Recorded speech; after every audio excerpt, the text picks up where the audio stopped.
Hello दोस्तों, स्वागत है आपका आपके अपने YouTube channel the bright future to students में। दोस्तों, मैं हूं कुलदीप और आज हम लोग इस वीडियो के माध्यम से सीखने वाले बीजगणितीय सूत्र को सिद्ध कैसे किया जाता है। जैसा कि आप लोग देख रहे हैं, इस बोर्ड पर लिखा है बीजगणितीय सूत्र a प्लस बी का होल क्यूब बराबर a cube plus B cube plus 3ab एक क्वेश्चन में a प्लस बी। तो आप लोग इसको तो याद किए होंगे, मैं इस बात को जानता हूँ, लेकिन क्या क्या आपने कभी यह सोचा है कि इतना छोटा से इतना बड़ा कैसे आ गया? तो यही आज हम लोग इस वीडियो में सीखेंगे कि इतना से इतना कैसे लेकर आते हैं। तो इसको जानने के लिए बने रहिए वीडियो के अंत तक। तो आइए हम लोग शुरू करते हैं। देखिए, इसको हम लोग बोलते हैं LHS और इसको हम लोग बोलते हैं RHS। अब हम लोग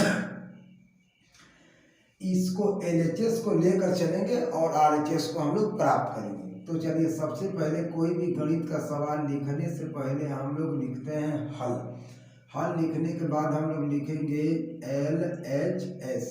तो हमारा LHS है a प्लस बी का होल क्यूब। अब हमारा आ गया इतना, LHS तो इतना दिया ही है, अब हम इतना से लेकर आएंगे इतना। तो देखिए, यहाँ पे a प्लस बी का जो घात है, यहाँ पे 3 घात है। कितना घात है? 3 घात है। तो हम लोग इसको ऐसे लिख सकते हैं, एक कोष्ठ में a प्लस बी और दूसरे कोष्ठ में a प्लस बी का होल स्क्वायर। और हम लोग जानते हैं कि जब दो ब्रैकेट के बीच में कोई चिन्ह नहीं रहता है तो वहाँ पे हम लोग गुणा का चिन्ह मानते हैं। और हम लोग जानते हैं कि जब सजाती पद होते हैं, समान चर राशि होती है, तो जब गुणा होता है तो आपस में घात जुड़ जाता है। तो जरा ध्यान से देखिए अपने स्क्रीन पर कि यहाँ पे a प्लस बी, यहाँ पे भी a प्लस बी है।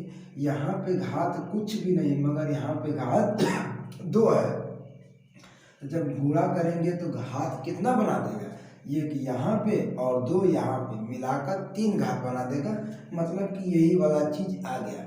हमको इतना से इतना लेकर आना है, इसीलिए हमने इसको इतना के रूप में तोड़ दिया है। तो चलिए आगे हम लोग देखते हैं।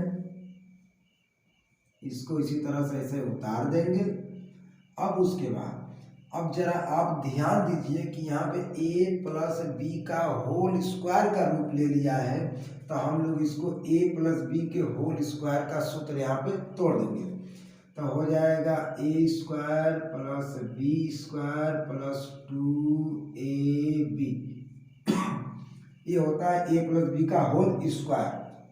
ठीक, आगे हम लोग देखते हैं।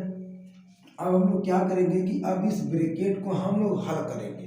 किसको हल करेंगे? ब्रैकेट को। तो चलिए, हम लोग इस a का गुणा हम पूरे पद में करते हैं बारी बारी से। तो देखिए, अब इस a का गुणा हमको a स्क्वायर में करना है। तो आ जाएगा a के घाते 3। काहे कि जब समान चर राशि गुणा होता है आपस में तो घात जुड़ता है। यहाँ पे घात 2 है, यहाँ पे घात 1 है, मिलकर कितना बना दिया? 3 घात। आगे अब इसका गुणा इसमें करिए तो ab स्क्वायर हो जाएगा। अब इसका गुणा इसमें करेंगे प्लस 2a स्क्वायर b हो जाएगा। अब a का गुणा तो इन तीनों पदों में हो गया। अब हम लोग क्या करेंगे कि b का गुणा इन तीनों पदों में करेंगे, क्योंकि ब्रैकेट तोड़ना है।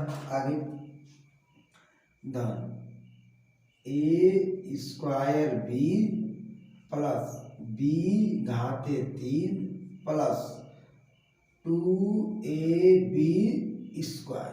ये हो गया हमारा गुणा, ब्रैकेट टूट गया। अब हम लोग क्या करेंगे कि सजाती और विजाती पद को एक तरफ करेंगे। तो चलिए देखिए, यहाँ पे हमारा है a के घाते 3, तो हमको लिख देना a के घाते 3 वैसे का वैसे ही। अब उसके बाद देखिए, अब a के घाते 3 के बाद हम लोग लिखते हैं इससे कम घात वाला। कितना कम वाला? कम घात वाला। मतलब यहाँ पे 3 घात है, तो अब इससे कम 2 आएगा, तो 2 घात वाला खोजिए इसमें। तो हमको यहाँ दिख रहा है और यहाँ दिख रहा है, तो दोनों की जगह लिख दीजिए 2a square b plus a square b। अब उसके बाद हमको क्या देखना पड़ेगा, बी वाला। तो सबसे बड़ा घात यहाँ पे क्या दिख रहा है, बी दिख रहा है, तो हम लिख देंगे बी के घाते 3। फिर उसके बाद क्या करेंगे हम लोग, फिर बी स्क्वायर वाला देखेंगे। तो हमको यहाँ पे बी स्क्वायर वाला दिख रहा है और यहाँ पे दिख रहा है, तो 2ab स्क्वायर धन ab स्क्वायर। अब उसके बाद देखिए क्या कुछ बच रहा है, तो हमारे पास कुछ भी नहीं बच रहा है। तो चलिए हम लोग इसको जोड़ घटा देते हैं, a के घाते 3 धन, अब उसके बाद देखिए यहाँ पे समान चर राशि, तो समान चर राशि आपस में जुड़ जाती है। तो इसका गुणांक 2 है, इसका गुणांक 1 है, मिल के बना देगा 3a स्क्वायर b बना देगा। फिर उसके बाद क्या करेंगे कि इस b क्यूब को हम लोग यहाँ लिख देंगे। फिर उसके बाद इसको देखिए, यहाँ पे 2 गुणांक है, यहाँ पे 1 गुणांक है, मिल कर बना देगा 3ab स्क्वायर बना देगा। अब उसके बाद देखिए a क्यूब, अब इसको लिख देंगे b क्यूब, फिर धन 3a square b plus 3ab square. अब इतना तो हो गया। अब हम लोग यहाँ पे लेंगे कॉमन। देखिए कॉमन को थोड़ा सा समझिए, कॉमन का क्या मतलब होता है। कॉमन का मतलब होता है ऐसा पद जो सब में मौजूद हो। तो यहाँ पे देखिए, हमको यहाँ पे देखिए 3 इसमें मौजूद है, 3 इसमें मौजूद है, a इसमें मौजूद है, a इसमें मौजूद है, b इसमें मौजूद है और b इसमें भी मौजूद है। तो जरा ध्यान से देखिए इसमें क्या क्या कॉमन निकल रहा है।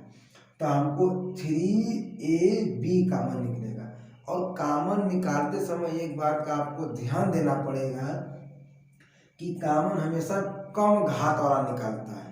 कितना, कम घात वाला। मतलब यहाँ पे हम देख रहे हैं कि a है, a के घाते 1 है, यहाँ पे a के घाते 2 है, यहाँ पे b के घाते 1 है, यहाँ पे b के घाते 2 है। तो यहाँ पे क्या होता है कि कंफ्यूजन होता है कि हम कौन सा लें, ई वाला a लेके ई वाला a ले, ई वाला b लेके ई वाला b ले, यहीं पर कंफ्यूजन होता है। तो मैं बता रहा हूँ कि सबसे कम वाला घात हम लोग लेंगे। तो चलिए निकालते हैं, a cube plus b cube plus, यहाँ से हम लोग कॉमन ले लेंगे 3ab। अब कॉमन लेने के बाद क्या होता है कि ब्रैकेट लगा देते हैं।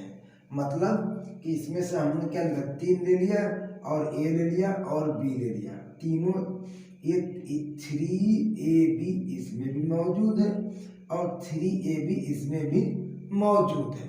तो हमने क्या किया, इसको हमने कॉमन ले लिया। कॉमन लेने के बाद क्या होता है कि जो कॉमन लेते हैं उसको हम लोग बारी बारी से भाग देते हैं। तो 3ab का भाग हमको इसमें देना है, 3a स्क्वायर b में।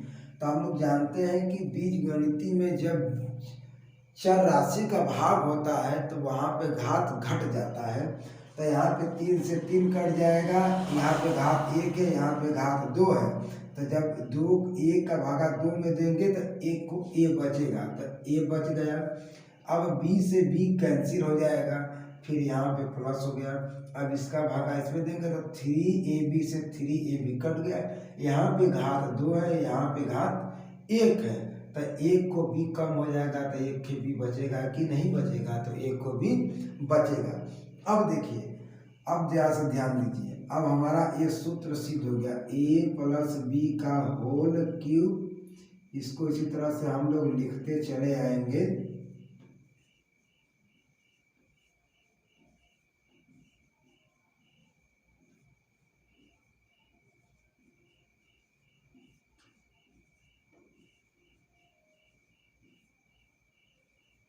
अब जरा सा थोड़ा सा अपना दृष्टि अपनी स्क्रीन पर बढ़ा कर देखिए, तो ऐसा वाला पद a प्लस b का होल क्यूब बराबर a cube plus b cube plus 3ab, एक पोस्ट में a प्लस b। अब यहाँ पे देखिए a प्लस b का whole cube, a cube plus b cube plus 3ab। क्या a समीकरण और ये समीकरण आपस में बराबर है? तो बराबर है। तो हम लोग लिख देंगे, अतः LHS बराबर RHS। हमने क्या किया कि हम लोग LHS लेकर चले थे और RHS को हमने सिद्ध कर दिया। तो इस तरह से ये हमारा सूत्र क्या होता है, सिद्ध होता है। अगर आप कोई भी बीजगणितीय सूत्र हो या कोई भी सूत्र हो, उसको आप अगर इस तरह से सिद्ध कर याद करेंगे तो बहुत जल्दी और बहुत बेटर याद होता है। तो ये हमारा होगा LHS बराबर RHS।